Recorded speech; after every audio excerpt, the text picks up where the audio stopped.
Aloha, friends and neighbors. Raleigh Frost here, Kona astrologer. We're going to do the first week in March in the sky mirror for you first. Then I got some interesting things to share, something completely different. So let's see where you're at. You've had a new moon. A prior new moon was in Capricorn, squared Uranus. So, it's kind of buzzy and jerky, and Uranus is still misbehaving, electrical problems, stuff like that. So there'll be another new moon coming up that'll take you out of that shaky, electrical, insecure month due to that new moon. When there's a new moon in Aquarius, which comes up in a little more than 10 days for you. So you're still in it. You can still get quaky and have weird sudden things on your cell phone. This is not a drill. What else is going on in your world? Well, here's Mars squaring Venus. Here's Romeo and is in trouble with Juliet. They're not getting along. Here's your brother and your sister, and they're in square, they're in tension, they can't, so you might feel kind of sexy and romantic, but it's a false feeling, and it's just going to get you in trouble. The sun squaring Mars, especially towards the end of next week for you, a week from where you're at now, the sun's going to square Mars. It's like father comes along and says, "Hey, brother, will you stop beating up on sister there?" Anyway, brother straightens out. Mars trines Uranus later. But basically, at the end of next week, Mercury and Venus square Saturn at the end of the week. And gosh, it could be a little depressive for speech and kids and pleasure for a while. However, the good news is Jupiter is stationing. Jupiter stops in the sky on the 9th and goes retrograde. See how I draw him? Ha ha ha. Jupiter, the crescent of the moon, they call a soul. They don't know what that is. It's actually fleshed beings, personality, a face. So this is fleshed beings over the cross of matter. So this is lawyers and professors and people of liberal bent who put people first, before money and physical goods.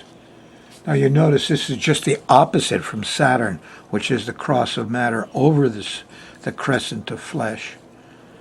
So Saturn people put money and physical stuff before people's feelings and before the flesh. Opposite is Jupiter. Saturn's the judge. Give me the money, go to jail. Jupiter is the lawyer. Says, you've injured this person, Well, anyway, when Jupiter stops, it can be quite nice. Now, this is going to peak out for you. Well, let's go back to here. Here's Jupiter. It's at 23 Scorpio. Stations on the 9th. Well, you see, when we run the sky mirror, the moon is moving around here. The moon goes through, a couple of days and goes through a whole sign in 2.5 days, really. So here it starts Monday, you can see, with nice trine. Look at all the trines and sextiles. And here's Jupiter, Tuesday night. Yep, Tuesday night, March 6th, late. These are 2 a.m., midnight, 10 p.m. roughly. The moon is going to go by Jupiter. Yes. And this stuff is going to peak out. What's going to peak out? Well, here's a partial list. Jupiter is the great benefic. Venus the lesser benefic. Saturn's the great malefic, the bad guy. And Mars the lesser malefic. That's the old style astrology for 10,000 years. We got to add Uranus and Neptune now, but never mind that. Here's Jupiter. I watched him carefully for a long time. When Jupiter stops, everybody gets so optimistic. They sell their gold stash. They don't need their safety stash, and the price of gold goes down. When Saturn stops, people get pessimistic. Jupiter's people get pessimistic when Saturn stops, and they hoard gold because of safety concerns, and the price of gold goes up. So I did some serious economic study, 20 days of, optimism. And you are really going to feel it Tuesday night, but you'll start feeling it Monday. As soon as the moon goes into Scorpio, you wake up Monday, the March 5th, bang, you'll be grinning, they'll be clowning around, there'll be more laughing, there'll be more optimism, expansion, laughing and clowning. Jupiter likes that sort of thing. You know, the lawyers and professors, they clown around a lot. They joke a lot. And what Jupiter really likes, this is, here's rain and thunder and lightning. You know why?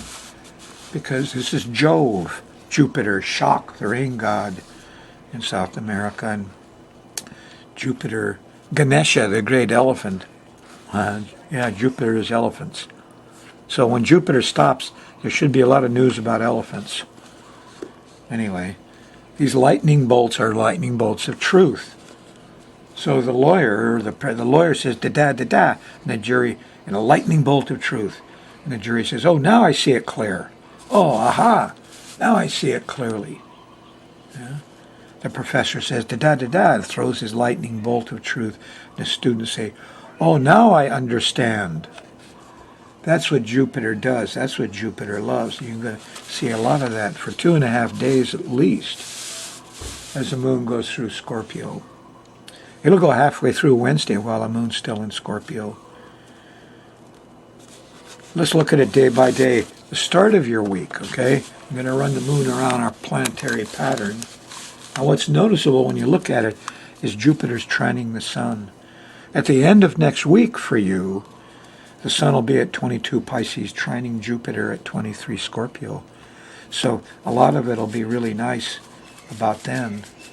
But the station is important. That's when it's strongest. And the station's on the 9th right here, and the moon goes by it right here just a couple days earlier. So we're going to have a lot of Jupiter stuff going on. Remember the song I showed you a few shows ago? Clowns on the right, jokers on the left. Clowns are Jupiter. Well, as the moon goes around the edge, it makes patterns, squares and trines to this pattern, and we get the mood of the times. It's not your mood, but it's a generic mood, okay? If you're with a big group of people, you'll see it more clear. And here Thursday morning, there's a full moon. It's at 11 Virgo, so this full moon opposes Neptune. You're not going to like Neptune and liquids and Dr. Priest artists and ocean stuff will be a little exaggerated for a month following yesterday for you on March 1st. That full moon is a kind of questionable full moon. Anyway, there it is, that Thursday afternoon, and about dinner time, the moon opposes Neptune. And, you may have some questions about some of your beliefs. And you sure won't like it if people drink Thursday night. No. Friday isn't too much better. The moon's still in Virgo. You're still feeling that full moon. No more Neptune for me. Good time to quit alcohol. Have a little kava at night or something.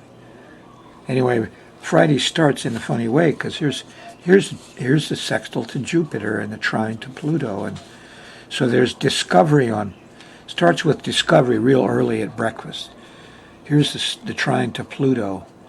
And then what pops in? Mars and Venus squabbling, the lovers, and Mercury, loud discussions. They're having an argument. Romeo and Juliet. It's about love, and it's about all that. Anyway, don't let it get in the way of your discovery. The aha, when the moon sextiles Jupiter, is right here. That's just about lunchtime.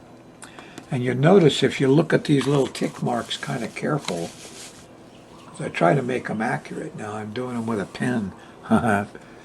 Is that the blue tick is a sextile to Jupiter. Aha, now I see it clear. Optimism. And then here is the opposition to Venus.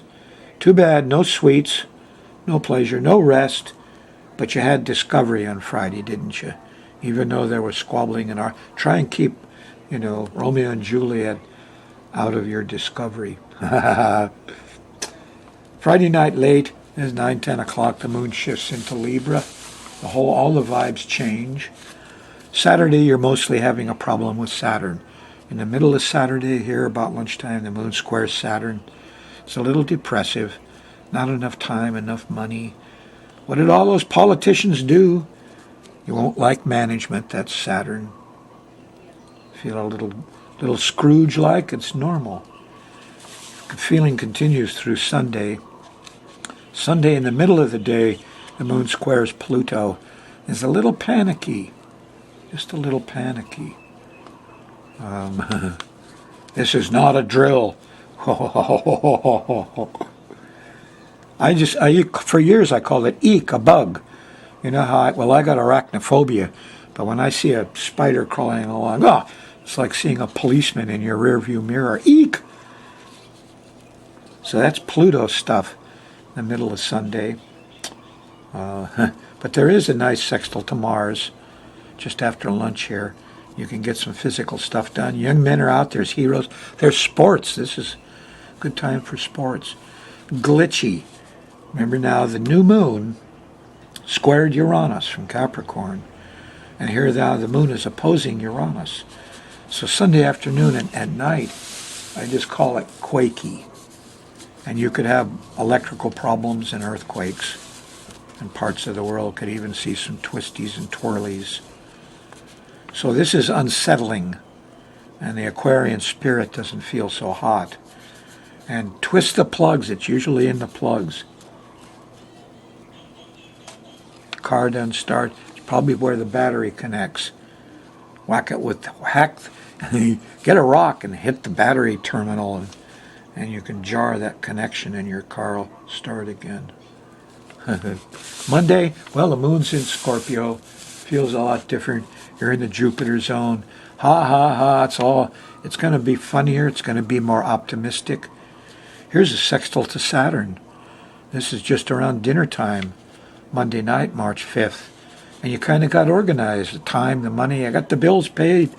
Feeling good. I got some extra. Tuesday morning, here's the moon trining Neptune. Here's some dreams. Here's some music. Here's some play and partying. Feeling pretty good, huh? Here's a trine to the sun Tuesday. I got a plan. I got projects.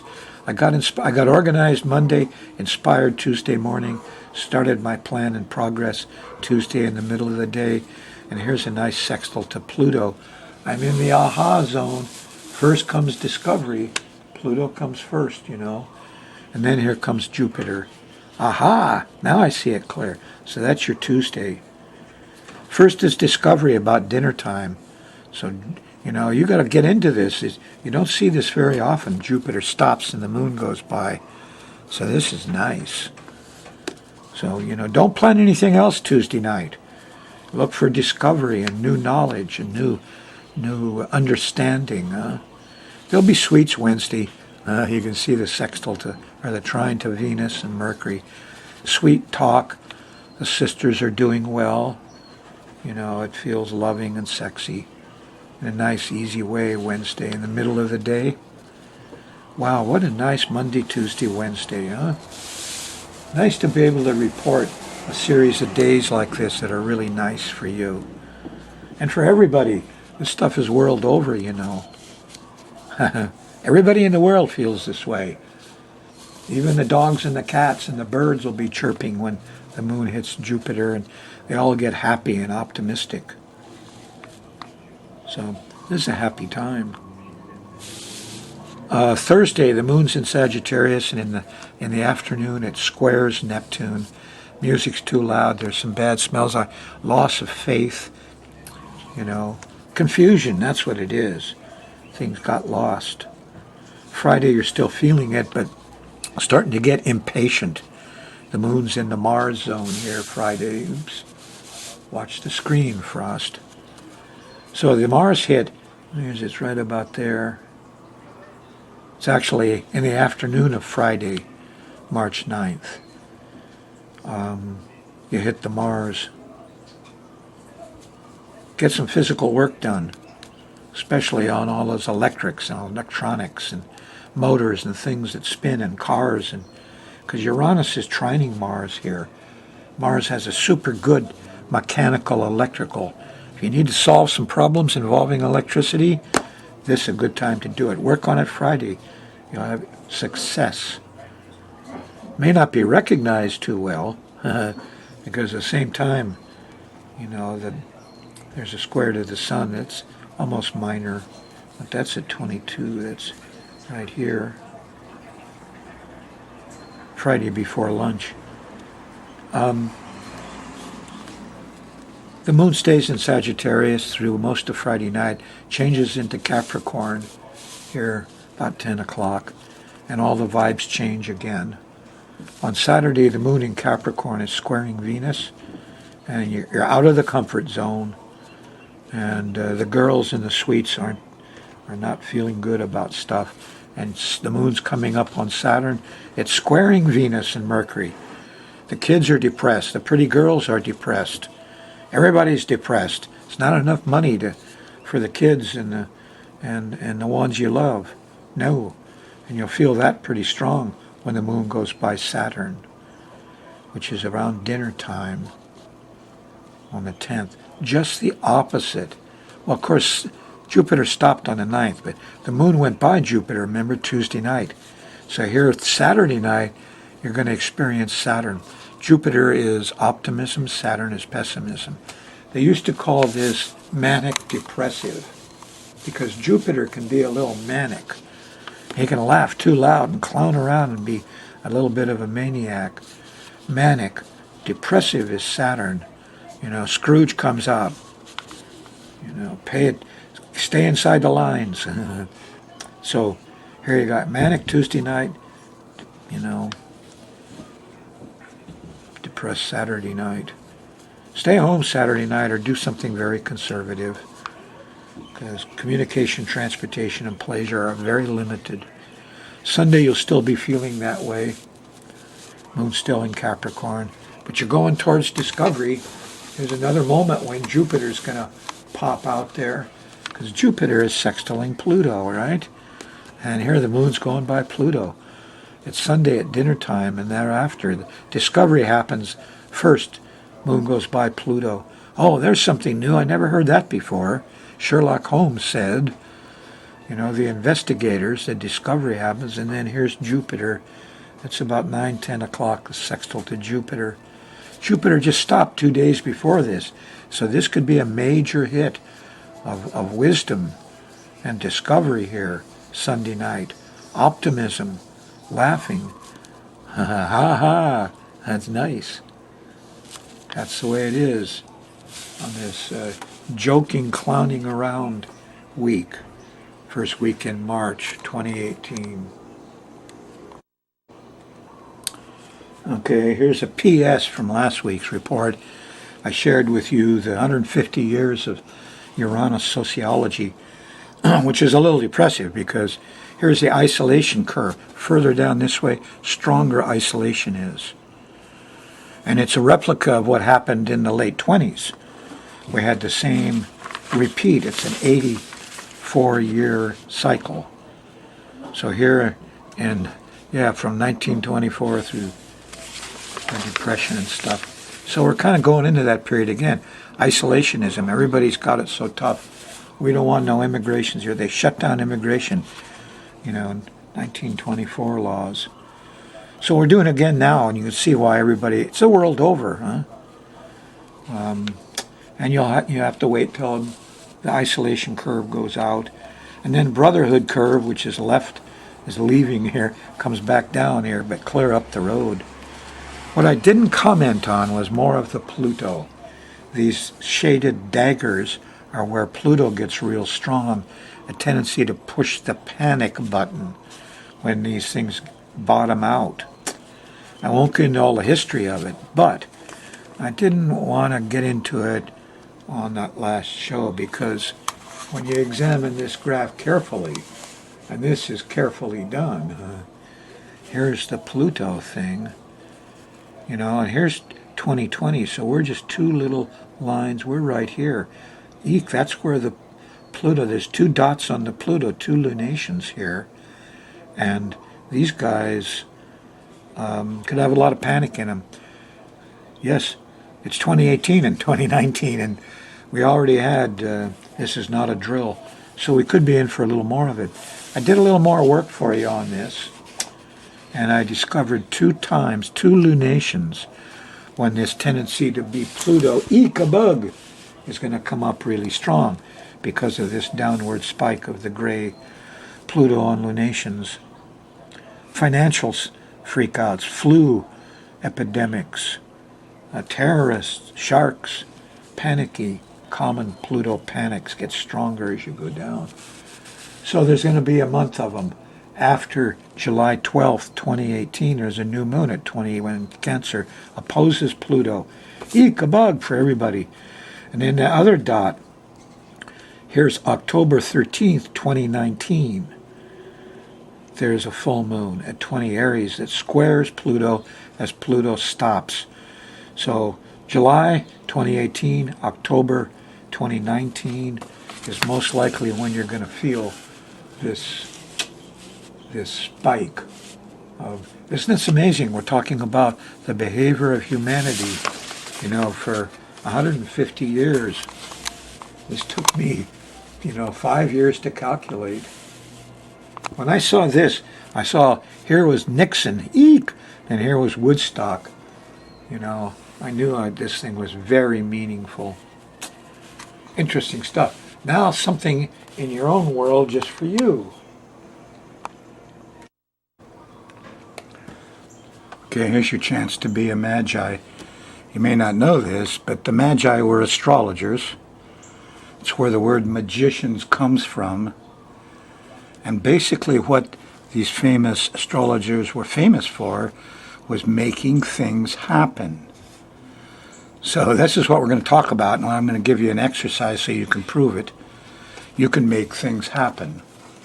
And astrology can really help you make things happen, doing things on the chart, as above, so below. Anyway, this first exercise is from the EST training. Everybody went through the EST training, had to do this, called create a parking space. The process of creating stuff is like prayer. What happens is you visualize it, you make a picture in your mind. So let's say you're leaving the house and you're getting your car, and before you actually start, you sit in the car for a second. You visualize the parking place. Visualize the place where you're going. And you want the parking place next to the stairs. So you make a visual picture in your mind. As you pull up, this red car pulls out and gives you the space. Okay? Start the car, off you go.